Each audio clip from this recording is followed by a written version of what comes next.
December 22nd, 2021. Start date, well, whatever it is.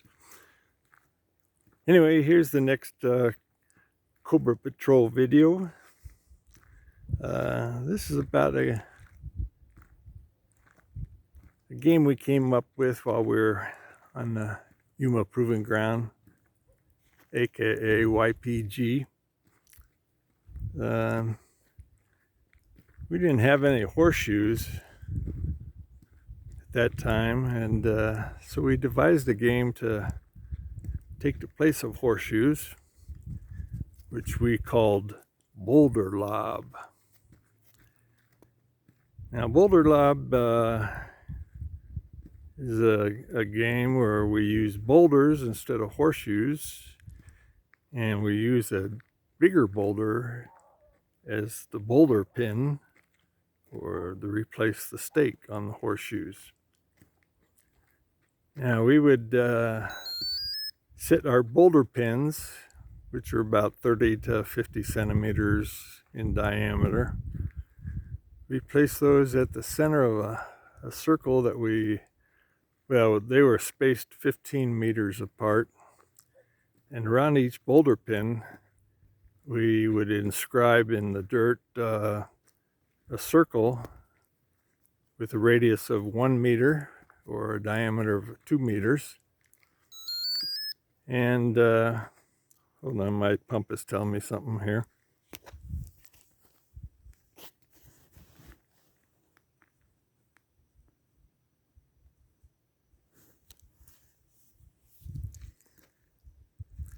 Okay, anyway,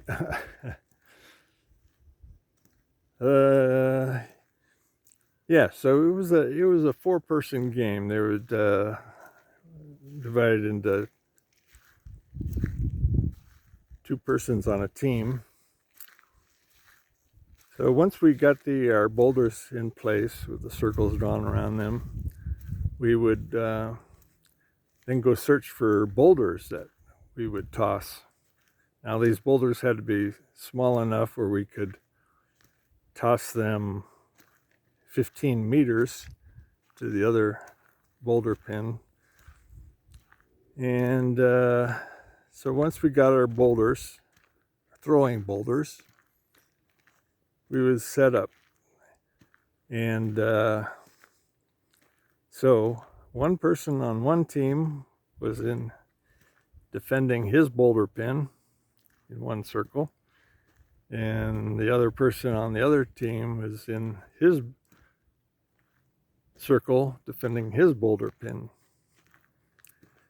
Now, we would we could either alternate throwing boulders to try to hit the boulder pin 15 meters away, or we could both throw at the same time. But you had to remain within your circle, no matter what. Now, if you threw your boulder and it landed in the circle, you got 1 point. If it landed in if it hit the boulder pin, but went outside of the circle, you would get 2 points. And if you hit the boulder and your boulder stayed within the circle, you'd get 3 points. Now, the person defending his boulder pin, could catch your boulder, and if he caught your boulder, that was -1 point for you. Now, if your boulder hit the other guy in his circle, you'd get 1 point. If you hit the other person with your boulder and the boulder ended up going outside the circle, you'd get 2 points.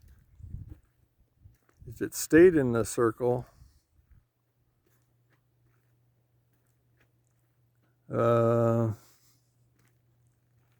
gosh, how did that work? I better end this video because I need to refresh myself on the rules here. Anyway, the idea was to score 21 points. Although with all the addition and subtraction of points from catching it or getting hit by boulders or what have you, the game never reached 21. Usually it got dark before the game was over.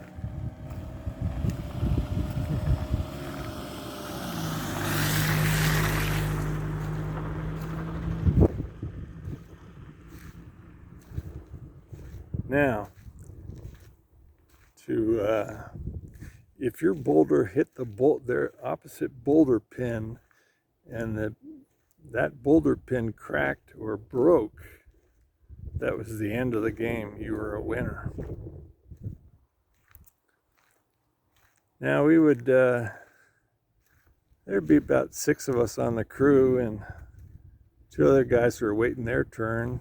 But since the game never ended, we decided to come up with something for them to do while they watched. So we drew some lines parallel to the axis of between the boulder pins, and drew lines parallel to the axis that were 5 meters off axis. Now those other 2 individuals waiting their turn could play in the same game as interceptors. Now the interceptors could, while a boulder is being tossed, he could jump in the way and catch that boulder. And if he did, that was a point for the home team and -1 for the other team. And if he dropped it, then it was, -1 point for that team and so on. Anyway, so the idea was for your boulder, to get a boulder that was irregular in shape, heavy enough that you could lob it that far, and one that was kind of hard to handle if one attempted to catch it. Now, one of the crew named Wolf, he had the idea of flaking the edges of his boulder to sharpen them up so that they couldn't be caught. Well, we have, before each boulder lob game, we would have a boulder lob committee meeting where we would smoke a cigarette of tea and decide on new rules. So we outlawed the use of sharpened boulders, and but it was funny. One day we were out playing boulder lob. We would do this after work, kill time. So during one game, we lived at a place called Fisher's Landing. It was a trailer park there at Martinez Lake. And there are a bunch of snowbirds that would stay there over the winter. And so one day there was a whole group of them watching us playing boulder lob across the road from them. And nobody ever asked us what we were doing, but boy, they sure saw us having a grand old time, So that was pretty funny. Later we would, years later, when I was working on the Marine Corps base in 29 Palms. We were staying in Ludlow, the Ludlow Motel there. And so we set up, well, we had some horseshoes at that time too, but we decided one day to set up a boulder pin, or set up a boulder lob court. And so we placed the boulders, 15 meters apart, got our boulders, and one of the crew, well, there was a newcomer that never had played the game before. He thought it was kind of crazy, and maybe a little dangerous. So one of the crew, it's a guy we used to call Ridge Runner. He decided that what he was going to do was roll this boulder down between the pins there. He would roll it down to the next boulder and try to score that way. Of course, the guy on opposite him, the opponent in the other circle there, he couldn't leave the circle without losing a point. He ended up getting hit in the shin with it. He said nothing. Oh, he was nicknamed Psycho because he wore these really thick glasses, thick lensed glasses. Anyway, we called him Psycho. And so he didn't say anything. He just kind of pouted and just walked back to his motel room. So we added another rule that your boulder must fly at least halfway to the opposite boulder pin to be a legal throw, instead of bowling it like Ridge Runner did. Anyway, that was a fun game to kill time. And yeah, after a day of surveying, we needed something to do.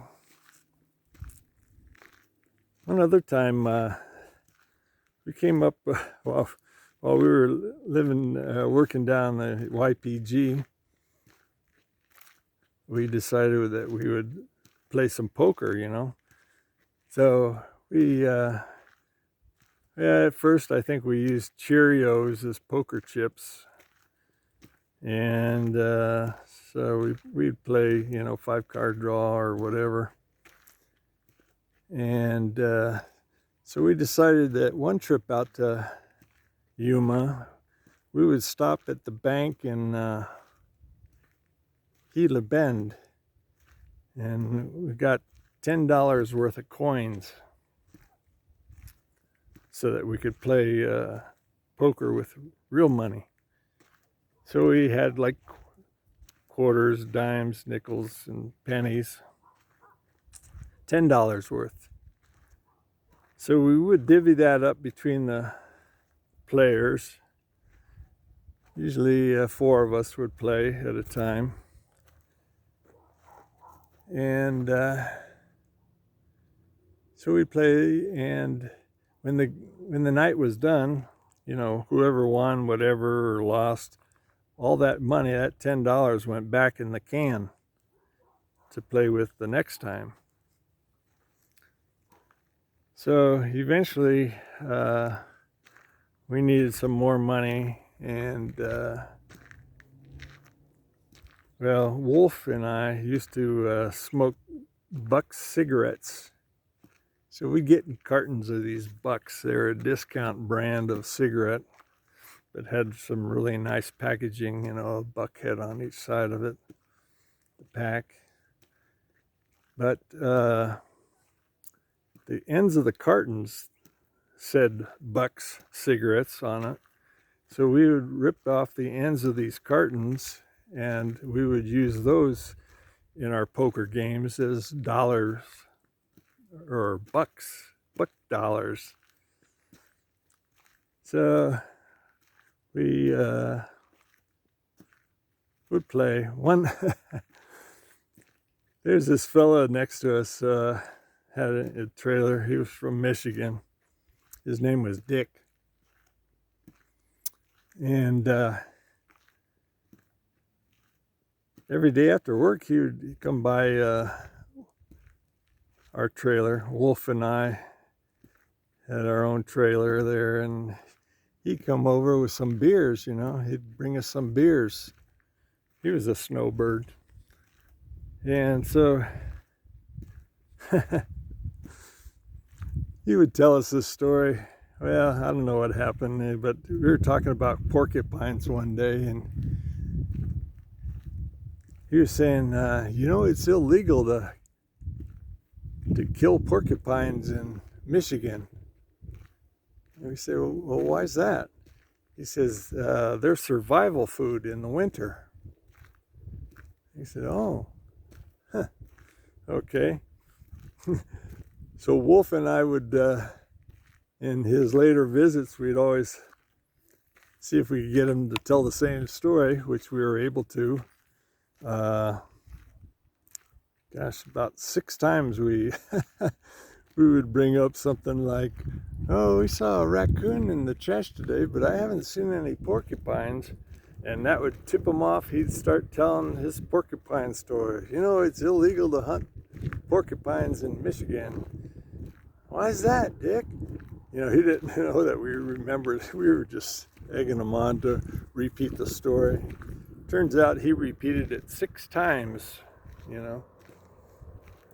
Anyway, we invited him to play poker one night with us. So he said, yeah, I'll come play. So when he got over to the trailer, we were playing at Ridge Runner and Johnny's trailer. So we told him the ground rules. You know, here's our money. You don't need any money, Dick. We just play with this money here. And at the end of the day, you don't get to keep any of your winnings. We just put all the money back in the can. The can was I guess, what is it, a gallon jar of coffee, but we had wrapped it, gave it a lining in with a Cheerio box, since we initially started playing with Cheerios. Anyway, Dick thought that was kind of strange that we would play poker and just have fun and nobody won, nobody lost any money. But that was just one of the ways we killed time on the YPG.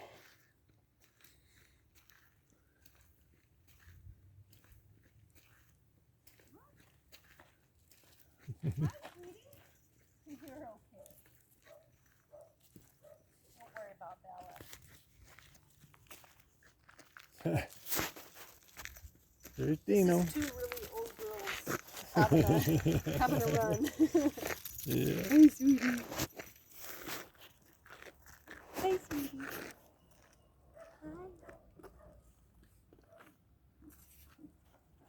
Hi.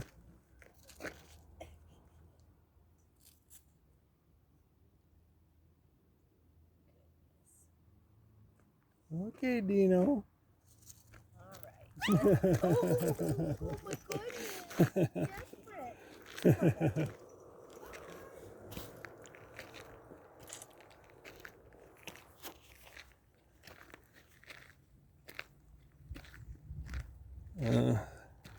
That was just some gal that we run into occasionally with her dog walking.